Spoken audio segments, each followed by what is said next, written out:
உங்கள் அனைவரையும் தமிழன் ஃப்ரேம் சேனலுக்கு வரவேற்கிறேன்.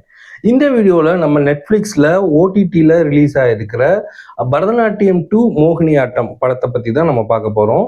இந்த படத்தினுடைய கதை என்னன்னு நம்ம ஃபர்ஸ்ட் பார்த்துடலாம். இது வந்து சைஜி குருவப் அவங்க ஃபேமிலியை பற்றி தான் கதை. அதில் வந்து சைஜி குருவப்போட அப்பா வந்து இறந்துடுறாரு. சாய்குமார் தான் பண்ணியிருக்காரு. ஸோ அவர் இறந்த உடனே அவர் கூட வேலை பார்க்குற ஃப்ரெண்டு சுராஜ் அவர் வராரு. வந்து உங்கள் அப்பாவும் நாங்களும் எல்லாருமே சேர்ந்து வேலை பார்த்தோம். அதில் வந்து சில பிரச்சனைகள்லாம் வந்துருச்சு. ஸோ வந்து இப்போ அந்த பிரச்சனையை சரி கட்டணும்னா 75 லட்சம் ரூபாய் வேணும். அப்படி இல்லைன்னா அந்த பிரச்சனைக்கு மூல காரணமே உங்கள் அப்பா தான் சொல்லி உங்கள் அப்பா மேலே பழிய தூக்கி போட்டுருவோம் அப்படின்னு சொல்கிறாங்க. ஸோ இதனால கன்ஃபியூஸ் ஆகுறாங்க. இந்த பிரச்சனையை நம்ம எப்படி டீல் பண்ண போகிறோம்னு நினச்சிட்டு இருக்கும் போது அவங்க எதிர்பார்க்காததை விட அதை விட ஒரு பெரிய பிரச்சனை வந்துடுது. ஸோ இந்த சைஜி குருவப்போட ஃபேமிலிஸ், ஒட்டுமொத்த ஃபேமிலிஸ் இருக்காங்களா, அவங்க எல்லாருமே சேர்ந்து இந்த பிரச்சனையிலேருந்து எப்படி வெளியே வந்தாங்க அப்படின்னு தான் இந்த படத்தினுடைய மொத்த கதையே. இதில் பார்த்தீங்கன்னா வந்து இது 2024 வந்து பார்ட் 1 ரிலீஸ் ஆயிடுச்சு. இது வந்து பார்ட் 2 இருந்தாலுமே வந்து நம்ம வந்து பார்ட் 1 பார்க்காமலே பார்ட் 2 பார்க்கலாம். ஏன்னா நான் பார்ட் 1 இன்னும் பார்க்கல. பார்ட் 2 ஆரம்பிக்கும் போதே வந்து இதனுடைய முன் கதையெல்லாம் கொஞ்சம் காமிக்கிறாங்க, சில சீன்ஸ்லாம் காமிக்கிறாங்க. நான் வந்து பார்ட் 2 டைரக்டா பார்த்தாலுமே எனக்கு வந்து எந்தவித கன்ஃபியூஷன்ஸுமே இல்லை. ஸோ வந்து இது ஒரு ஃப்ரெஷ்ஷான ஒரு மூவி மாதிரி தான் எனக்கு ஃபீல் ஆச்சு. ஆரம்பத்தில் டென்ஷனாக தான் இருக்கும், ஆரம்பிச்சுட்டா பயங்கர த்ரில்லிங்காக இருக்கும்.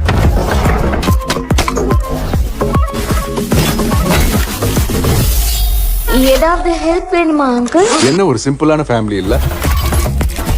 இந்த படத்தினுடைய டைரக்டர் வந்து கிருஷ்ணதாஸ் முரளி.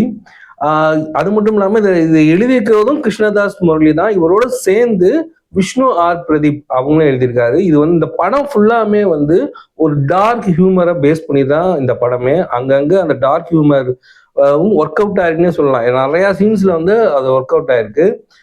குறிப்பாக பார்த்தீங்கன்னா படம் ஆரம்பித்தோடனே நம்ம தலைவர் சூப்பர் ஸ்டாரை வந்து வம்பிழுத்துடுறாங்க. அதுக்கப்புறம் பார்த்தீங்கன்னா கூலி படத்தை, நோக்கு வருமம், இதெல்லாம் வந்து அந்த காமெடிலாம் சூப்பராக இருந்துச்சு. மொத்தத்தில் இந்த படமே வந்து திருஷ்யம் படத்தை வந்து நல்லா வச்சு ஓட்டி எடுத்திருக்காங்கன்னே சொல்லலாம். அந்த மாதிரி தான் இந்த படம் இருக்குது. அது மட்டும் இல்லாமல் நம்ம கலாரஞ்சினி மேம் வந்து பார்க்கும் போதெல்லாம் உங்களை நாங்கள் எங்கேயோ பார்த்துருக்கோமே அப்படின்னு எல்லா கேரக்டர்ஸுமே சொல்லுவாங்க.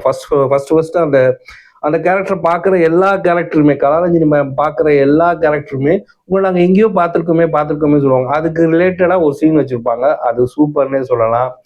ஒரு கோயில் எப்படி உருவாச்சு அப்படின்ற சொல்கிற விஷயமாகட்டும், ராமர் கதையாகட்டும், இது எல்லாமே வந்து காமெடி வந்து சூப்பராகவே ஒர்க் அவுட் ஆயிருந்துச்சு. அது மட்டும் இல்லாமல் நம்ம சுராஜ் சாரோட பெர்ஃபார்மன்ஸ் வந்து சூப்பர்னே சொல்லலாம். அல்டிமேட்டு. அவர் லுக்கே வந்து ஒரு காமெடியாகவே இருக்கும். அது இல்லாமல் அவருடைய கேரக்டரை வந்து நமக்கு வந்து சொல்ற மாதிரி வந்து ஒரு நாயோட அவர் ஒரு சீன் வச்சு, அவர் நாய் வளர்ப்பாரு, அதை வச்சு ஒரு சீன்ஸ் வச்சிருப்பாங்க. ஸோ அதுலேயே வந்து அவருடைய கேரக்டர் என்ன அப்படின்றத நம்ம கன்வே பண்ணிடுவாங்க. கடைசி கிளைமேக்ஸ்ல வந்து ஒரு ட்விஸ்ட் ஒன்று வச்சிருப்பாங்க. அதுவே சூப்பராகவே இருந்துச்சுன்னு சொல்லலாம். முக்கியமா இன்னொரு விஷயம் பார்த்தீங்கன்னா தமிழ் டப்பு அவ்வளோ சூப்பராக பண்ணியிருக்காங்க. அட்டகாசமாக நொறுக்கிட்டாங்கன்னே சொல்லலாம். ஒரு தமிழ் படம் பார்க்குற மாதிரியே நமக்கு ஒரு ஃபீலாகவே இருந்துச்சு இந்த பரதநாட்டியம் 2 மோகினியாட்டம். இப்போதைக்கு அவன் டைரக்டர் ஜித்து ஜோசப் கிட்ட அசிஸ்டண்டா இருக்கான். திருச்சியம் போர் மாதிரியா? நம்மளை இந்த பிரச்சனையில இருந்து காப்பாத்துறதுக்கு இந்த ஊர்ல யாராவது இருக்காங்க? சரி, இன்னும் அப்படித்தான் இருக்கியா பைத்தியம்? 2 அம்மாவுக்கு பிறந்த ஒரே சாயல்ல இருக்கிற 2 பசங்களா? இந்த படம் வந்து ஒரு டார்க் ஹியூமர் காமெடி படம். ஸோ வந்து இதை நம்ம அப்படியே எடுத்துக்க முடியாது. நிறைய லாஜிக் மிஸ்டேக்ஸும் நிறையாவே இருக்குன்னே நம்ம சொல்லலாம். பார்த்தீங்கன்னா சுபாஷ்னு ஒரு கேரக்டர் இருப்பார். அவர் வந்து அப்படியே ஒரு கட்டத்தில் வந்து அப்படியே டோட்டலாக சேஞ்ச் ஆயிடுவார். அந்த கேரக்டர் அப்படியே சேஞ்ச் ஆகும். அது எப்படி சேஞ்ச் ஆச்சு, அது ஏன் இந்த விஷயத்துக்காக எப்படி இவர் டோட்டலாக மாறினாரு? ஏன்னா அதை வேற விதமாகவும் ஹேண்டில் பண்ணியிருக்கலாம் அந்த மேட்ரை. ஆனால் அவர் வந்து டோட்டலாக மாறி வேற விதமாக கொண்டு போயிருப்பார். ஸோ வந்து அந்த விஷயம் ஒன்று. நம்ம ஜெகதீஷ் சார் வந்து இதில் வந்து ஒரு கசாப் கடையில் கறி வெட்டுறவராக இருப்பார்.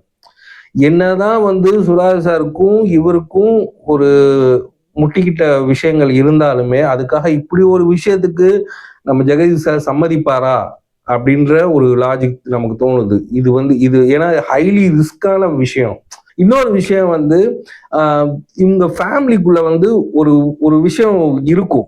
ஸோ வந்து இந்த ப்ராப்ளம் இருக்கு, இவ்வளவு பெரிய பிரச்சனை இருக்கு, இதை எப்படி இவங்க முடிய போறாங்கன்னு அந்த டென்ஷன்லேயே வந்து இன்டர்வல் வரைக்குமே கொண்டு போயிடுவாங்க. இன்டர்வலுக்கு அப்புறமேட்டு ஒரு 1/2 hour அப்படிதான் போகும். ஆனா அதுக்கப்புறமேட்டு அந்த விஷயம் வந்து கைமாறும் போது, இன்னொருத்தர்கிட்ட போகும்போது அந்த பிரச்சனையை வந்து இன்னொருத்தர்கிட்ட மேல வச்சிருவாங்க.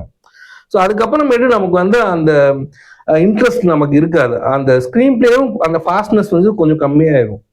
ஸோ வந்து அந்த போலீஸ் கேரக்டர் அவர் வருவார், அவருடைய காமெடிலாம் வந்து சில இடத்துல ஒர்க் அவுட் ஆகுது, சில இடத்துல ஒர்க் அவுட் ஆகலை. இந்த மாதிரி விஷயங்கள்லாம் வந்து இந்த படத்துல இருக்கு. മാത്രമല്ല വേറെ ആൾക്കാരുണ്ട് അവന്റെ ലിസ്റ്റിൽ. എന്റെ ദൈവമേ, അപ്പൊ ഒരു വണ്ടി നിറച്ച ആളുകളാണ് ഈ പടത്തിൽ ധ്യാനത്തിന് പോണത്. ഇവനീ പറഞ്ഞതിൽ എന്തേലും കള്ളത്തരം ഉണ്ടെങ്കിൽ അവനിപ്പോ തിരിഞ്ഞു നോക്കും. അവൻ നല്ല ഏ ക്ലാസ് ഉടായിപ്പാ സാറേ. ஸோ இதுதான் இந்த படத்தை பத்தின ரிவ்யூ. ஸோ இது வந்து டீசென்டான வாட்ச் தான், ஃபேமிலியோடய உட்காந்து பார்க்கலாம். ஒரு 2 மணி நேரம் 24 நிமிஷம் இந்த படம் ஓடுது. கொஞ்சம் நம்ம டைம் ஸ்பெண்ட் பண்றதுக்கான ஒரு ஒர்த்தபிளான மூவி தான். ஸோ என்ஜாய் பண்ணி இந்த படத்தை பார்க்கலாம். ஸோ இந்த படத்தை பார்த்துட்டு இந்த படம் எப்படி இருக்கு அப்படின்றதையும், நான் எப்படி ரிவ்யூ பண்றேன் அப்படின்றதையும் உங்க கமெண்ட் மூலமா சொல்லுங்க. இது வரைக்கும் பொறுமையா இந்த சேனலை பார்த்த உங்கள் அனைவருக்குமே என்னுடைய நன்றியை தெரிவிச்சுக்கிறேன். தொடர்ந்து எங்க சேனலுக்கு சப்போர்ட் பண்ணுங்க, சப்ஸ்கிரைப் பண்ணுங்க, லைக் பண்ணுங்க, ஷேர் பண்ணுங்க. அடுத்த வீடியோல உங்களை நான் சந்திக்கிறேன். அது வரைக்கும் டாடா, பாய் அண்ட் ஜெய் ஹிந்த்.